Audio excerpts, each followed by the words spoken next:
The legislators who say they voted to give President Bush war powers because they didn't think he would use them must think we are very naive.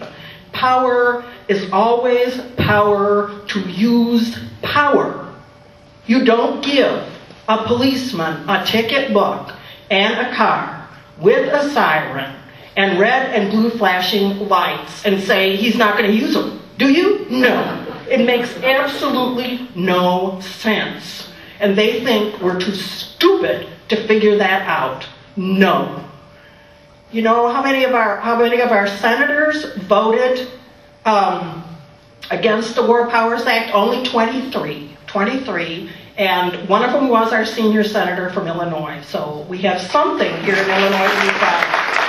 One thing we can be proud of. In Gulf One, this is how many of our congressmen had near relatives in the Gulf. Four. Yeah, 4.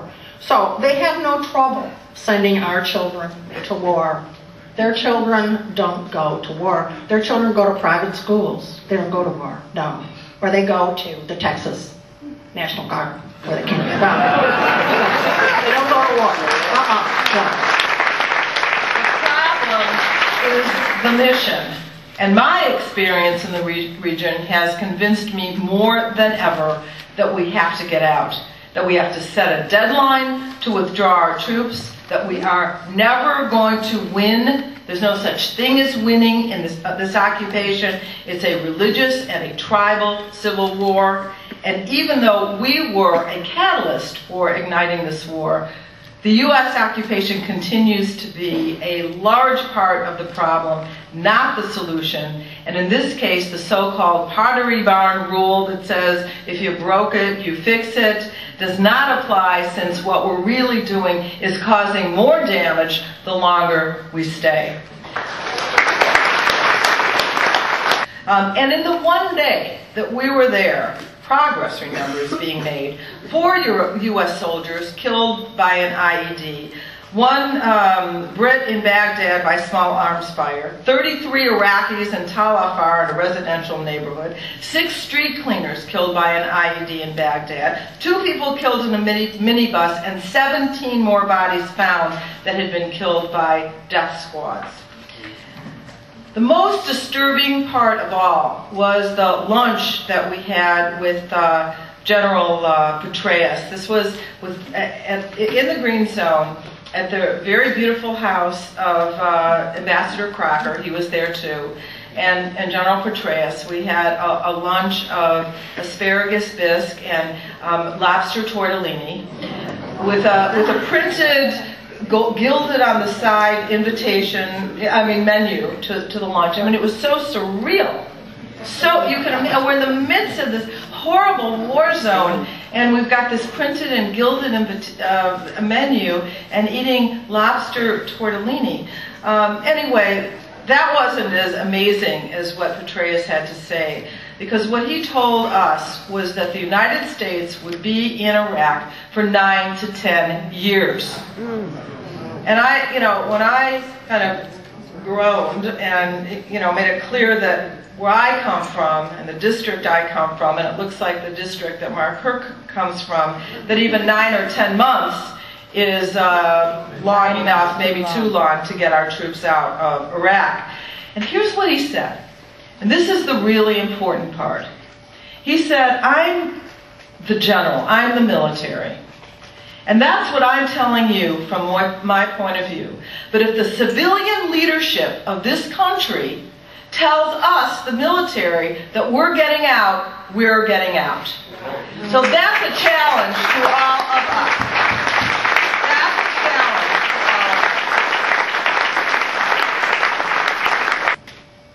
If the first casualty of war is truth, then this war's casualties began long before the first shot was fired. Truth went out the window when Mark Kirk stood in front of several hundred people in Highland Park in October of 2002 and told us that he had seen the evidence. He knew more than he could disclose to us, or just the electorate, for goodness sake. He knew that there were weapons of mass destruction. He knew that we needed to go to war. And truth has yet to return. We need to have faith in the wisdom of the American people to make just and sound decisions if we just tell them the truth. No more lies, no more happy talk, no more wishing and hoping that it will all just magically get better. No more pretending that victory, whatever that means, is just around the corner. If we just kill enough of them, whoever they are, then stability and security will flourish. No, it is time for this congressman to level with us, for this administration to level with the American people. We cannot undo what we have done, but we can look squarely and honestly at the reality on the ground and make the hard decisions that we're capable of making while we still have the chance. Nobody knows, nobody can possibly know what will happen when we remove the United States military presence from Iraq. But after 4.5 years of kicking down doors and terrorizing families, after 4.5 years of being complicit in the deaths of nearly 650,000 innocent men, women, and children, after 4.5 years of seeing the daily attack toll rise on American forces, as we pass each milestone that George Bush and Mark Kirk together promised us would bring increased security and increased stability, after 4.5 years of sacrificing America's credibility all over the world, after 4.5 years of systemically eroding the morale and capability of the finest fighting force the world has ever known to respond to true threats around the world, after 4.5 years of this trillion-dollar mistake, we do know what will happen if we stay. 2004, 70 attacks around Iraq on civilian and coalition forces. 2005, 95 attacks per day. 2006, 121 attacks per day. And in 2007, so far, 177 attacks each and every day, mostly on coalition occupying forces. Not quite 9 months ago, we stood together in Chicago Highland Park and millions of people all around the country to tragically mourn the 3,000th American combat casualty in Iraq. And we stood in Highland Park and beseeched our congressman at that time to act with courage to end this war.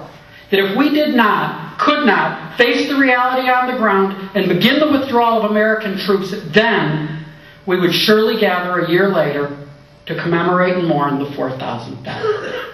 And it pains me now to say that we are only a couple of months away from that undeniable reality.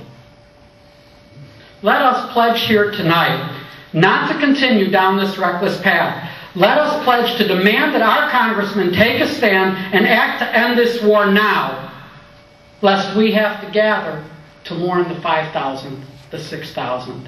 Let us not have to explain to our children how we were unable as a nation to admit that we made a mistake. So arrogant that we allowed 4 million Iraqis to be displaced from the only place they knew as home, 800,000 to perish in this quagmire, all the while mortgaging their future, our children's future, spending their education money, burning their health care dollars, and killing their future on this, what retired Lieutenant General William Odom, former National Security Advisor to Ronald Reagan, calls the greatest strategic disaster in United States history. Transgenerational. Congressman Kirk, save the children, end the war. Stop the killing, end the war. Congressman Kirk, show us courageous leadership or step aside, support our troops, and end this war. Thank you. We will not allow the will of one nation to continue to be thwarted by the stubbornness of one man. We will get our troops out of Iraq, and the time to do it is now. Right now. Right now. 10 years from now.